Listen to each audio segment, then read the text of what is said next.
So I have just a segue comment on something that Graham was just talking about. You know, we were having these conversations about meaning and purpose. It's really interesting. I don't know if you're familiar with all the research on engagement.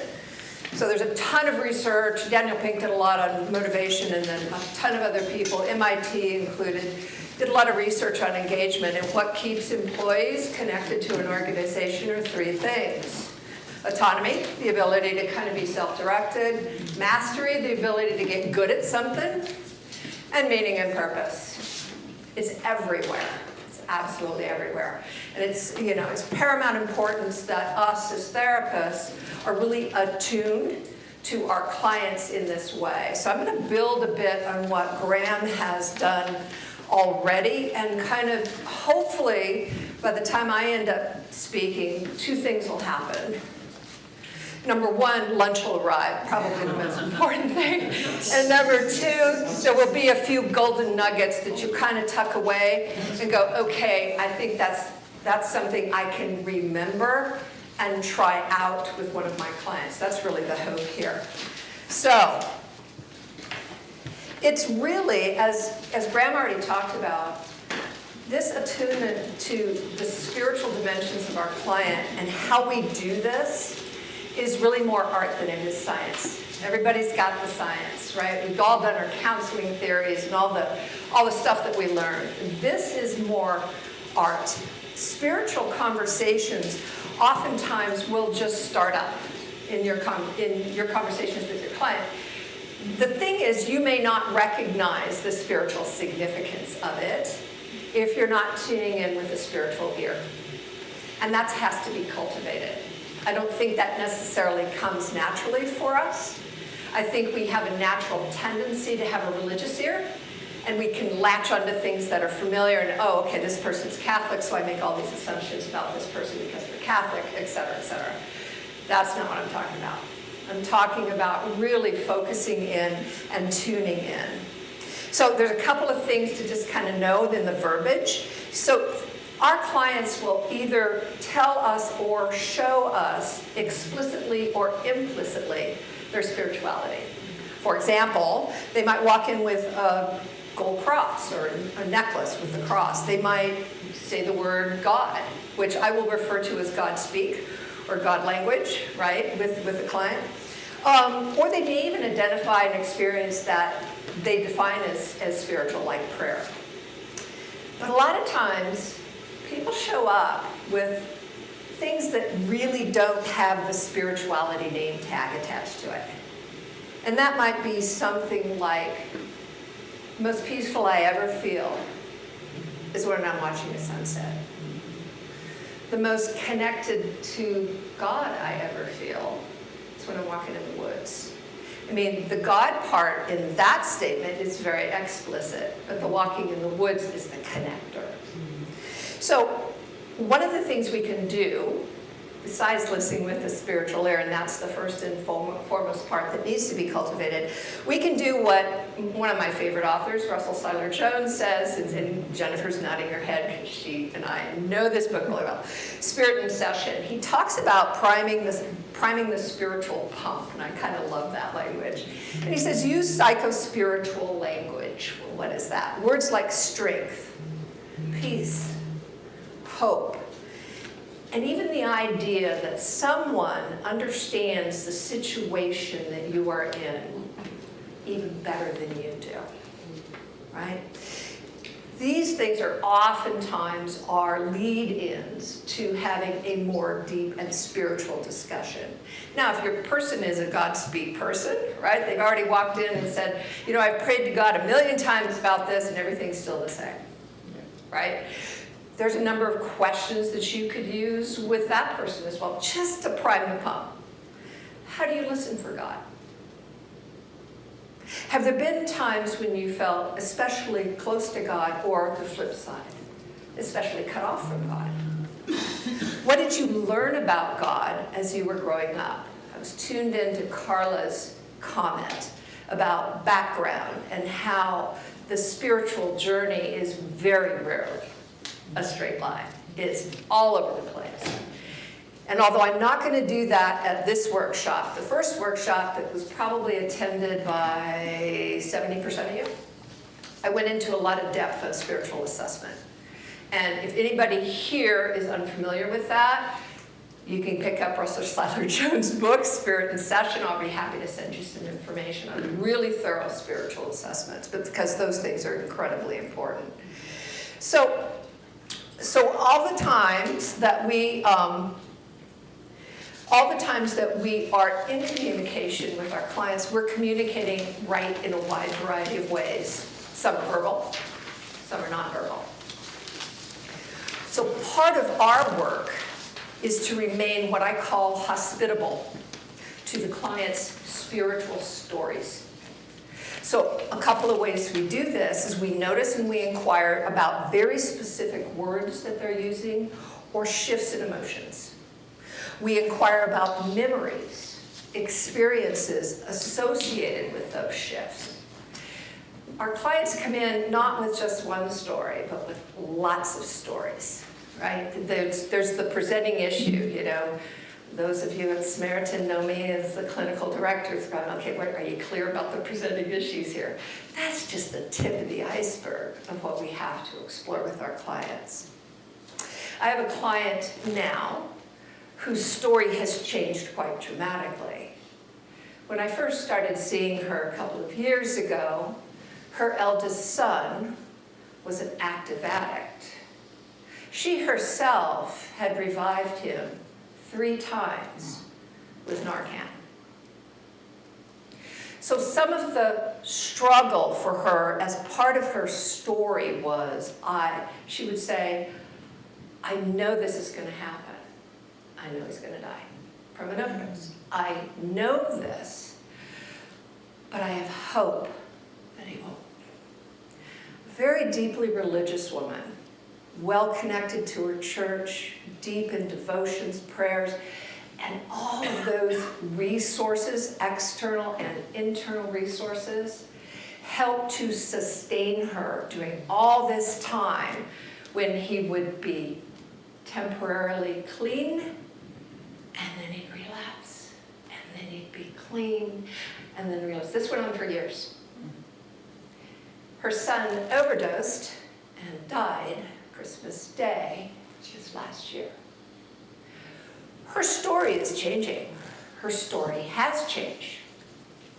No, gone is this, I know, but I have hope. The story is, how do I move through? It's changed fundamentally. So part of my hospitality to her initially was accepting kind of the duality of, I know this is going to happen, but I have hope that it won't. Right? I'm right there with her. All those practices that she had completely are failing her now. Everything that sustained her during those couple of years, it's all gone. So we started exploring things in a little bit different way. As part of the grieving process, we talked a lot about her son. We talked a lot about the closeness there. We talked a lot about God and closeness with him. And it was in one of these conversations that we were exploring this changing story, this transformation, as Graham talks about, when she recalled taking her son to a certain place on a certain lake. There was a pier there.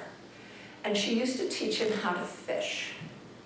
And she said, I used to be so grateful to God that I had a son that I could teach how to fish.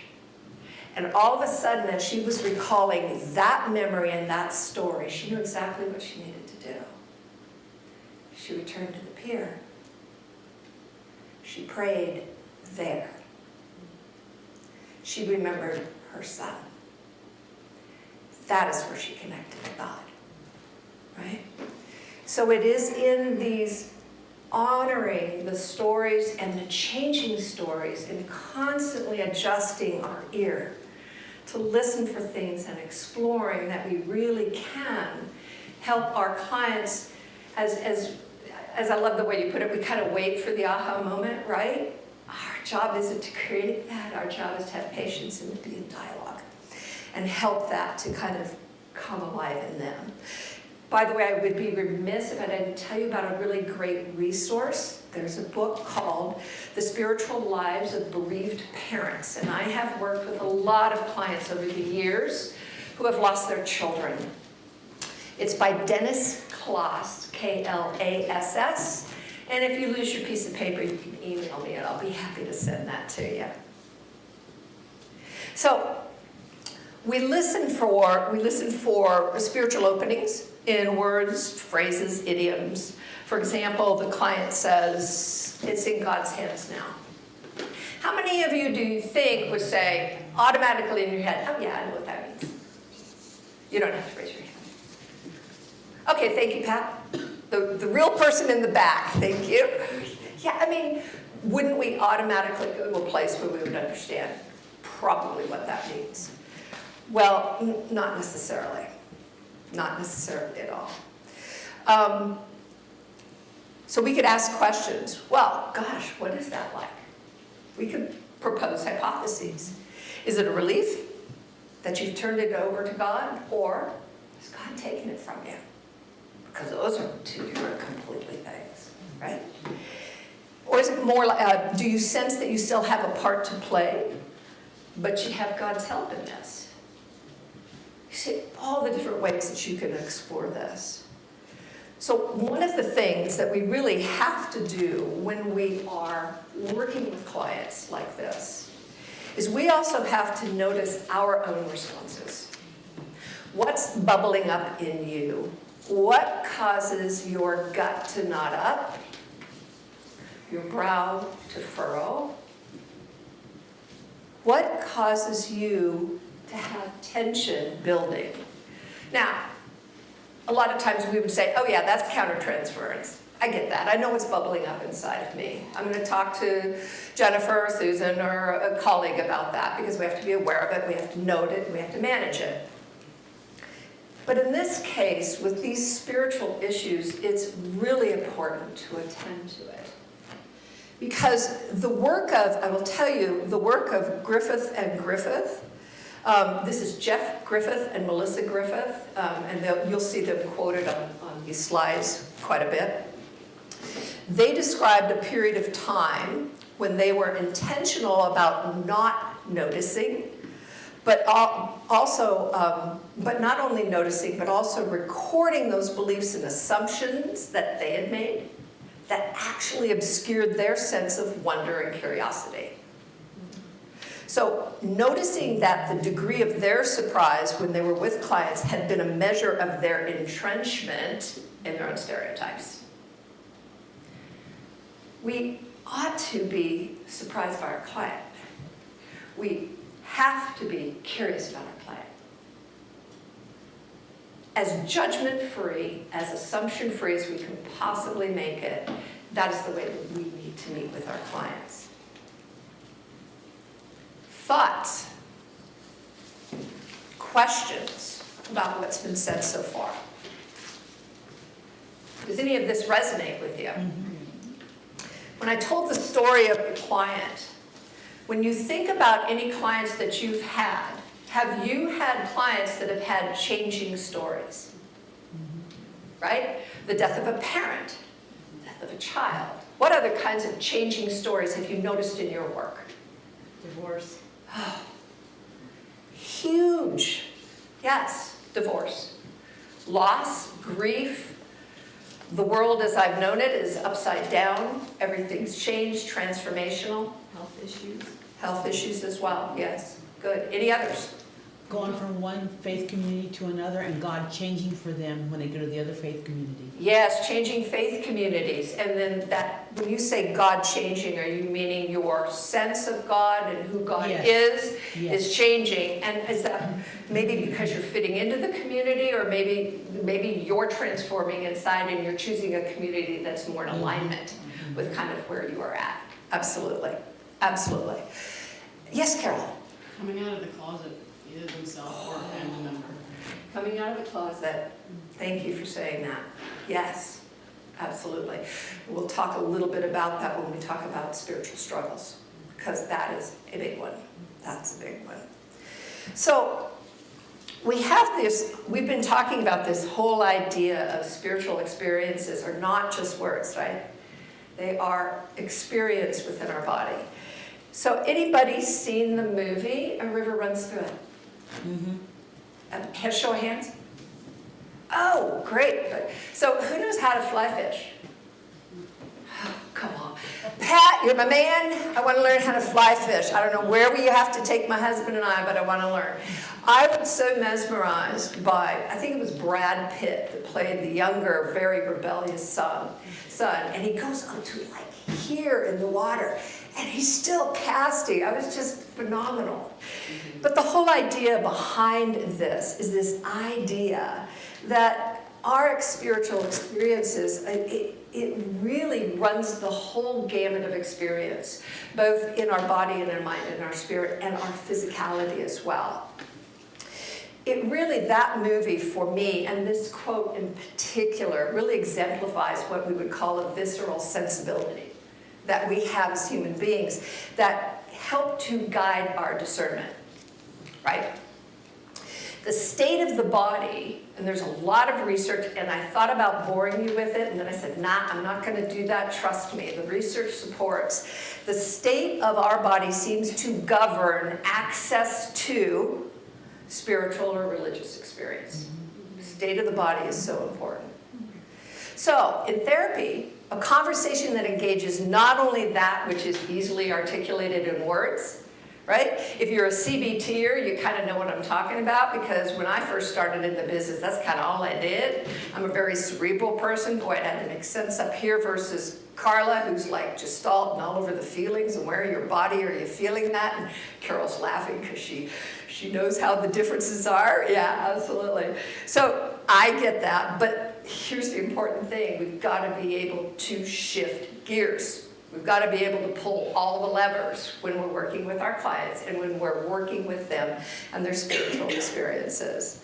So, have you ever had a client that said these words to you? I have never told anyone about this. I'm seeing all the nodding heads. Congratulations. Really. When our clients say that to us, we have established the safety and the trust that they need to be able to explore the spiritual side of themselves with you. So, enhancing the relationship between body, emotions, and knowing. I actually have a little thing I'm going to do with you. Am I going to do that now or next? Yeah, I'm going to do that now. So, Griffith and Griffith, they've done a lot of research. I've read a ton of it. But this one really cued to me because it talks about these questions that could be asked, and they did this in an interviewing fashion. They had either Melissa Griffith or Jeff Griffith would interview a client, and they recorded it, and they used this as part of their research.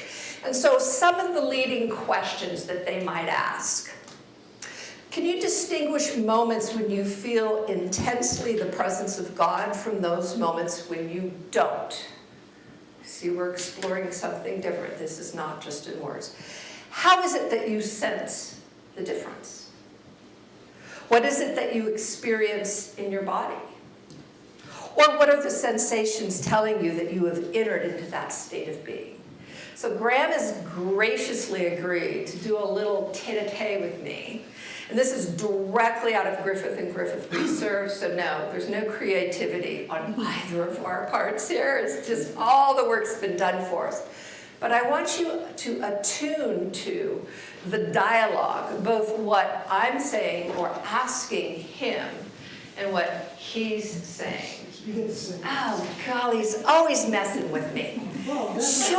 We're going to make it like Sure. that. You normally don't stand behind the door. Let me bring on my stuff. All right, open posture. Come on, sit up. All right. So I've asked you probably one of these 4 questions, so now I'm going to wait for your response. Okay. You know, I really think it's here in my chest. It's lightness. Well, is it present elsewhere in your body, or is it just mostly in your chest? I think it's mostly in my chest. I mean, sometimes I feel this sense of lightness in your chest, and felt it intensely. Can you recall a particular time when you felt this sense of lightness in your chest, but you felt it really intensely? A lot of times, one I remember specifically was going to a retreat up in the mountains. There was an amphitheater overlooking the mountains. I remember sitting in the amphitheater with leaves changing colors and the sun coming from behind me. And the air was cool and the sunlight was warm, and I could feel God's presence. I was getting caught up in what He created, just being caught up in the warmth that I felt. Could we go just a little bit deeper into that memory? Okay? Were you alone? Yes, I was alone at the time. So this was really a private experience. Right. I was on a retreat with other people, but I had walked out there early in the morning. When at that moment that you sensed God's presence, were there any words spoken? I mean, did you speak to God, or was it a communication that really was not in language? It was like all nonverbal. Okay. So did it seem that God was off in the distance or very close? And when you imagine the scene, where was God in it? Now, this is more a feeling question than a theological one. What you immediately felt, not what you may analyze intellectually. One of the things I felt then, and I feel now as I think back on it, is this feeling that God is behind me, and this warmth and all encouraging me. God's there, and He's behind me, supporting and encouraging me. So did it feel in this scene that God found you, or that you found God? Who spoke first? It was more like God was always there, and God encouraged me to slow down long enough to see that. And it was more a gesture than words. Can you show me the gesture? It was like God was walking up behind me and placing hands on my shoulder. And if those hands could have spoken, what might they have said? I'm here. I love you. I accept you as you are. I'm your greatest fan. All I want is to love and support you. I don't want you to have to chase after me and find me. I've already found you, and I'm right here. Thank you. So, as you can see from this interview, most people can identify a specific sense that signals contact with God or marks a spiritual experience. What did you notice about that conversation? I counted the time. Uh-oh, she counted. Feel and feeling. Uh-huh. You're bringing that person back Uh-huh. to physical sensation. Yeah. Pertaining from the mental to the physical, reaching towards the relational. Moving around. Mhm. Moving around, absolutely. That's what Russell Seiler Jones refers to as the building blocks, the various building blocks. You know, have you ever gotten stuck in a therapeutic moment? Oh, I can raise my hand. Oh, yeah, many times. I switch building blocks. If I'm in the emotional, I switch to the cognitive. I may go to the physical. Bob? Well, you were prompting him in a particular way to deepen the Yes. spiritual experience. Yes, And so he'd Yeah. say something, and we'll take it deeper, and then deeper, and deeper. that's right. That's right. Yeah, yeah. Those focused questions. And you know, that's where we've got the ability as the therapist that we get to do that. Yeah, just what Lynn said, you were really integrating everything with, you were taking the spiritual, and you were, with your questions, you were integrating everything together and pushing that integration without using God language, without using theological or religious stuff. Exactly, exactly, exactly. Yes, Carol? I really appreciated how much you slowed down and like focused in on things, which really gave permission for Graham to not just glance over it. Because I think a lot of people are a little bit embarrassed by their spiritual experiences or lack of spiritual experience or whatever, how they've done it, they think they've done it wrong. And, Yes. and so I think that was really inviting Yeah. to be able to say, now hold on, we're not just gonna rush past this. Let's really get into what that was for you. Yes, taking things deeper, Yeah. slowing down and examining, and then another focused question. And to Graham's point, moving around, right? It was an integration, absolutely. Other thoughts? Yes, Mark? I think it normalized a lot of those things, Yeah, especially when you asked about what did normalizing. it feel like, or what would, if the hands could talk. Yes, What that was would actually it- my favorite line Yeah. in the research that I read. I said, that's just brilliant. It's like, oh, this is something normal for me to feel, like that's okay. Yes, absolutely, absolutely. Other thoughts before we move on? There Good. was a movement that, it was a kind of a dance. You say something, then he says something, you Yes. say something. And there was a sort of a balance in Yeah. the exchange in Yes. that way. Yeah, we think about our conversations with our clients and when we're working on these things as a collaboration. And so there's my part and there's your part, and the parts may change, but it is, a dance is another great way of looking at that.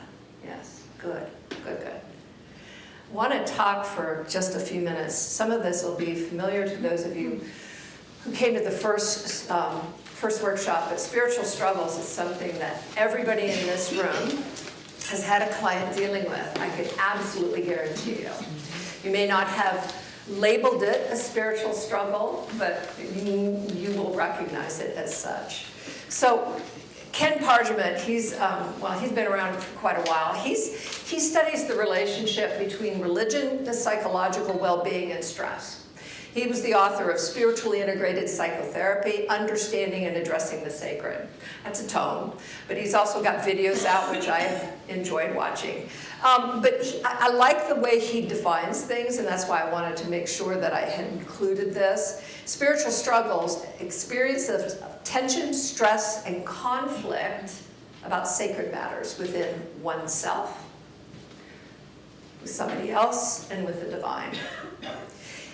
He reports that this is really common, folks, across all religions. In a unique study with patients that had advanced cancer, 58% of them said they were in a spiritual struggle. To your point, Chris, health issues, yeah. So, a couple of things on both sides of a coin. Psychological problems can cause spiritual struggles. A person's grief can make her feel like God has abandoned her. A woman who believes that God is punishing her for an abortion she had years ago. Examples from your work. Psychological problems that you think have caused a spiritual struggle for your clients. What are the things? Because it's just the tip of the iceberg. Jennifer. Completed suicides. Yes, completed suicides. Absolutely. Others? Impaired relationships. Yes, absolutely. Okay. Flip side of the coin. Spiritual struggles can cause psychological problems. A person's spiritual despair can make him feel depressed. A man is having an affair and experiencing immense guilt. Do you know what the key predictor is that determines whether the outcome of these situations is growth or decline? It's the kind of support the person receives. And that's where we come in. Being able to be that kind of support in that kind of way, non-judgmental, is a gift to them, but it's also a predictor. So there's a bunch of different kinds of spiritual struggles. I've got them up on the slide. I'm not going to go through them necessarily. I do want to note a couple of things. Feeling unworthy or undeserving. Imagine that your faith, to Carol's point, imagine that your faith teaches you it's not okay to be gay but it is quite clear to you that you are. It's not okay to divorce, but your marriage is killing you. How many of you have dealt with these issues with your clients? Show of hands. Ah, yeah, almost all the way across the board. Huge spiritual struggles. So I want to give you just a couple of principles on working with spiritual struggles. Some guidelines. You may, first of all, be the only person the client feels safe enough to talk about this with. Their own spiritual community, they may face feelings of rejection or shame if they bring this up in that community. So you may be it. So a couple of quick things to remember. And those of you who know me well enough know the first one is I'm adamant about. You connect to the struggler, not the struggle. What does that mean? That means we offer accompaniment. This is a journey that we go on with our clients. We don't offer answers. We are not the solution givers of the problem. These struggles are very emotional. They usually involve things like confusion, anger, fear, grief, all sorts of things. So what do? We use empathy, respect, and curiosity to meet your client as a person, not as a problem to be solved. I mean, our positioning in this relationship is absolutely key. And it's easy to go off course. It's easy to go off course because this requires a lot of patience on our part and sitting with them in the struggle, which, as everybody here knows, that can be uncomfortable for us too, right? So we've got to be able to sit to it. To Mark's point, we normalize things. We normalize this as part of the human experience. We offer reassurance, ordinary language. Yes, that makes sense. Well, of course that's how you feel. That makes sense as well. We also normalize things by not flinching away. Body language, eye contact, right? By our presence, our opening, warming, welcoming, respectful presence, we actually communicate to them that they can get through this. That it's not something to be setting yourself apart for. This is survivable. Match their pace. This is something that Graham talked about. Match their pace. Don't rush. This is not something to fix. And this is something Bob mentioned earlier, the importance of being a mirror. Being a mirror means it's just receive what is as it is. Seeing them for who they are, beneath their language and beneath their behaviors. So important. I mean, like other parts of clients' lives, they're often going to identify their spiritual struggles without even asking. But if you want to nudge them, if you're pretty sure there's some real significant things there and you want to explore, simple questions like, how has this experience changed you at the deepest levels? Now, you're really exploring what is the effect that this experience has had on you? Or what would you like to be able to let go of in your life? In other words, what's binding you up? So what would you like to let go of? Or if you've got a Godspeed person, how has this difficulty affected your relationship with God? Simple, opening, priming the pump kind of questions. Any questions, concerns, things you want to offer up from your own experience of working with clients? Nope. Then we're going to talk a little bit about spirituality, whether it's helping or hurting them. So, the awful irony of human life is the recognition that spiritual beliefs and practices, intended as doorways into the wholeness of life and relationships, can as quickly become doorways to hell. Thank you, Griffith and Griffith. How true that is. So spirituality can be a force for good and evil, and quite honestly, there's a ton of historical evidence, right, to support this. But sometimes spiritual beliefs and values are a source of deep comfort and strength, and sometimes they hurt, and sometimes it's a mixture of both. Anybody have any examples of that? Danny, isn't it? Yes. Yes. I find that I have clients sometimes who use their beliefs to become reluctant martyrs. To become reluctant? Martyrs. Oh, okay. So they'll say, I can't do this because my beliefs. Yes. And then they'll talk about how much they would like to do that, but then come back to, well, but I can't. Okay, so they stay on the freeway and they won't take the exit ramp. And that's the reason they stay on the freeway. Okay, okay, others? Linda? I've had clients who come in because of their faith base, come in and say that they're called to suffer, because that's the only way they can get closer to Yeah. God. They Okay. must suffer, and that suffering is expected to go into every area. Okay. Kind of almost a religious culture of suffering? Is that what you're talking about? Yes. Okay, okay. Carol?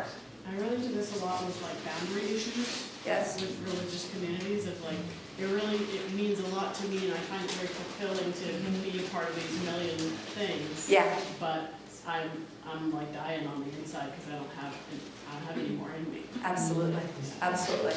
I'm a little surprised that I didn't hear one of my favorite ones is cults, right? So when I was growing up, so many years ago, I grew up outside of San Francisco, and the Moonies were really popular when I was in high school, and one of my neighbors got sucked into the Moonies.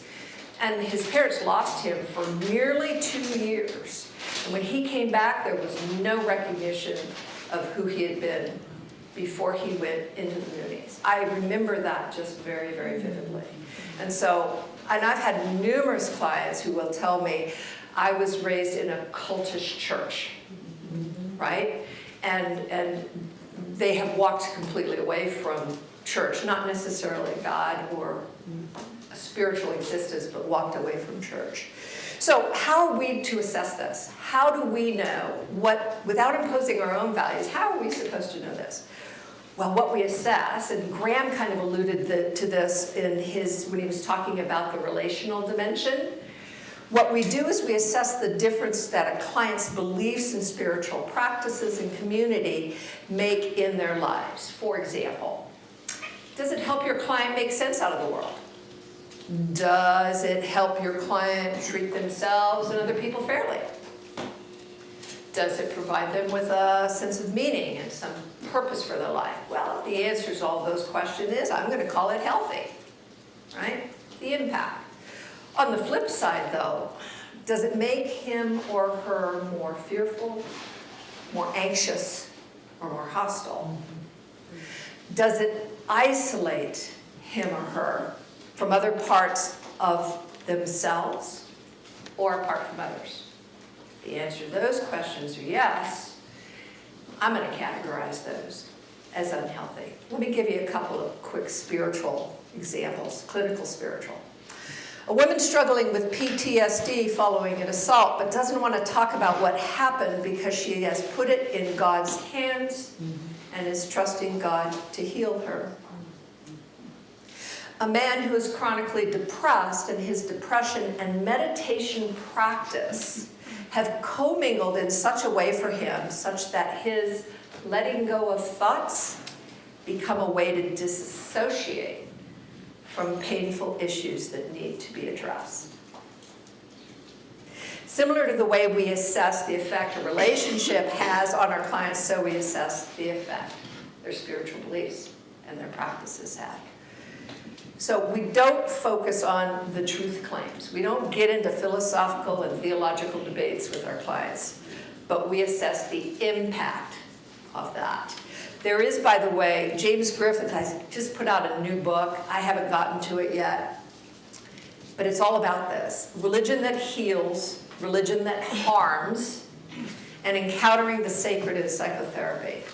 It's new, I think it's out there, but it's not in my hot little hands yet, but it will be. So, spiritual interventions. Well, Why do we do interventions in the first place? Why do we do interventions? Break patterns. Break patterns? To nudge a client by 1/4 inches. 1/4 inches, okay. Nudging clients by 1/4 inches, yes, yeah. Well, quite honestly, interventions are the reason they come into therapy. If they could figure this out on their own, they wouldn't be sitting in front of us, right? So, spiritual interventions are based on an assessment. Remember I said earlier, I'm not going in depth into spiritual assessments with you, but you got to do a historical assessment. You've got to understand where they've come from, what's happened since, and where they are now.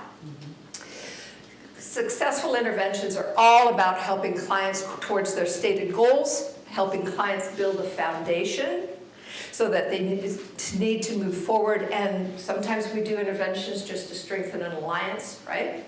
And then sometimes we do it to strengthen the client's motivation to change. Those are the reasons that we do this. We can connect using resource-focused spiritual interventions. We can do all sorts of things that help us. I'm keeping an eye on the time, so I'm not going to go too in depth with this. Quite honestly, the questions are up here to give you some ideas about how to explore. The oldie but goodie, tell me more about that. What that will do is, if you've got a client that has a resource and you say, well, tell me more about that, you're strengthening it. You're strengthening it as a resource. What Russell Seiler Jones calls amplifying. If your client has something that's helping them in this area, have them amplify it. If they've got something that they're engaged in that is not helping or harming, assist them in letting that go and developing new resources. You're looking for positive resources that your client can identify. This is a collaborative approach with our clients, like all parts of our interventions with our clients. So, again, Russell Seiler Jones talks about the 5 building blocks.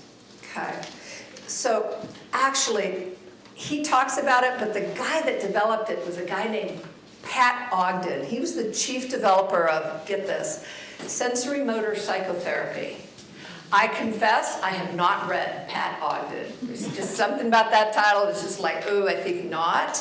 But he has a really good point. So the whole idea here is either amplifying a current resource or asking a question like, you know, I'm wondering, when you say those words to yourself, what do you notice? Is there a feeling that comes from that? Or do you notice anything that is happening in your body? So that's simple. Really, that kind of focused questions, like Bob was noticing in Graham and my interaction. It's moving us around. It's moving us around. And that is really, quite honestly, the secret behind a lot of the spiritual interventions that we do. We have to be cognizant of thoughts, emotions, perceptions, body movements, and body sensations. This is also an important part of the protocol for EMDR. Yes. To get the client Yeah. to- Bob, I'm not sure. I know at Samaritan you're the only EMDR practitioner that we have. Anybody from Anchor Point also EMDR? Got a couple of them. Okay. Did you hear what Bob said? Mm-hmm. Yeah. Okay. Good point. Thank you. Thank you. I just want to touch base on this. Person-God conversations. So, anybody ever had a client walk in and said, last night God told me to do this? I see the laughter. No? Carla's saying, yeah. No. These are the kinds of conversations that a lot of times your clients aren't going to come in and say this to you. They're just not. They're just not. You're probably going to have to, like the questions we've already talked about and many, many more, you're going to have to do some exploration. Just something to note, to remember. These person-God conversations, they have 3 parts. There's the speaker, the listener, and then there's usually the reflective position. Okay? So, in person-God dialogue, the person and his or her God usually shift back and forth. I was talking to God the other night and I was telling him all about my issues, and what I heard him tell me was da-da-da-da-da-da-da, shifts back and forth. Or, you know, I think God's been paying attention to what I've been doing over this last week, and I think he's thinking about this. There's the reflective position. It shifts back and forth. You can facilitate that and explore that by just asking questions that shift you around in what we call the person-God conversation. Now, there are some barriers to this, and I do want you to be aware. There are people that, I've never had a conversation with God. There's usually reasons. If they're a God-speak person, there's reasons that they haven't had conversations with God. Got an abstract idea or felt presence. How many of you have had clients like that? That they've never felt the presence of God, but they have this whole liturgy that they practice and the beliefs, and it's all very concrete here, but they've never felt the presence of God? Absolutely. Or they've never talked to God. I have a client who prays the rosary, but she's never had a conversation with God. Right? One of my questions for her early on was, do you want to have a conversation with God? And if you do, what gets in the way of having a conversation with God? And oftentimes it's one of these things on the slides. Our part in all of this, our part is to make sure that we are curious, we're reflecting, and we're listening. Those are the things that our posture is really, really important for this. If we're doing that part, a lot of these things will flow. And a lot of these things will flow in one of those three dialogical positions, whether it's God speaking, the client speaking, or a reflective position. Any of you used any of these kinds of questions in your work? Thought to use them? Think they might be helpful? Does it get any of your juices flowing in your head? I know, it's right before lunch, and I'm crawling uphill now. Yeah. The first one, when Yeah. you pray, what words do you speak? Because some of my clients get caught up in the words, in the process. Yes. And I ask, so my question to them is, so does this process, is this beneficial? Do you feel a closer relationship with God? Do you feel, what is the feeling? What does it feel like Yeah. between you and God? Yeah. Moving them from that thinking piece to that feeling piece. Trying to encourage that exploration. Absolutely. And you know, the deeper you can take that, the more you reinforce and open up different avenues of connecting your client to themselves and to their God. Absolutely. So one last thing that I want to just touch upon, this is actually my favorite. How many of you use metaphors in your work? Oh yeah, I love metaphors. I love metaphors. One of my favorite metaphors with non-assertive people or people who have trouble with anger management, if they're a person that likes to fish, I tell them that they're the fish swimming upstream and there's a fisherman standing right over there. That fisherman's baiting a big, fat, juicy worm, putting on the hook. Actually, it could be your husband, it could be your wife, it could be your 14-year-old daughter, it could be anybody. But they're baiting a hook. And they sling it out right in front of your nose. And your choice right in that moment is whether you're going to bite on the hook and take in that big worm or you're not. What choice are you going to make? Because 9 times out of 10, my client has been biting on the hook and then they've been reeled in by their 14-year-old daughter. Right? It's a great metaphor for somebody who resonates. I use a lot of sailing metaphors. What anchors you? It's an easy sailing metaphor. I mean, there's tons of them. I mean, I have a saying next to my desk at home. We cannot direct the wind, but we can adjust our sails. Right? Sailing metaphor for what we can and cannot do. I have sometimes been very purposeful in my metaphors and stories based upon my clients' spirituality or religiosity once it's been carefully assessed. I don't know why, but I have a lot of very, very conservative Christian clients. They come from a rural area north of Butler. Very scripturally bound, you know, all of that. And I had a client one time who was having terrible trouble with emotional boundaries. And she was really struggling with understanding kind of whose responsibility was what. So I just used the story about Christ and his instructions to the disciples to go out and enter these towns, and if the town is not receptive to the word of the gospel, to the good news, then leave that town and shake the dust off of your sandals. She got that. Oh, so the disciples' job is to go into the town and do what they're going to do. But if they don't receive the message, the town doesn't receive the message, I have permission to not own that. That resonated with her. Can't tell you how many things I tried before I finally said, Susan, she's scripturally bound, let's go to scripture. And that resonated with her. You can really use your creativity in all of this, using metaphors. The thing about metaphors to remember, though, is that where there is one, there's more. Right? You're smiling and laughing at that. Obviously resonates with you. That where there's one, there's more. Do you have a story to tell that you want to share, or it just resonates with you? Just resonates, yeah. Yeah, so curiosity is contagious. Bottom line, folks, this is the last slide. Curiosity is contagious. So when questions about the details of a metaphor are posed, almost always generates a new metaphor. It displaces the original metaphor. You know, I use this metaphor of, I used it already. Okay, so you're on the freeway, and which exit are you going to take? Or are you going to take an exit at all? Right? Metaphors are a lot like that. Well, we're going to take this exit. Well, where do you go then? Our job as therapists is to go with our client when they've exited the freeway. Where are you going now?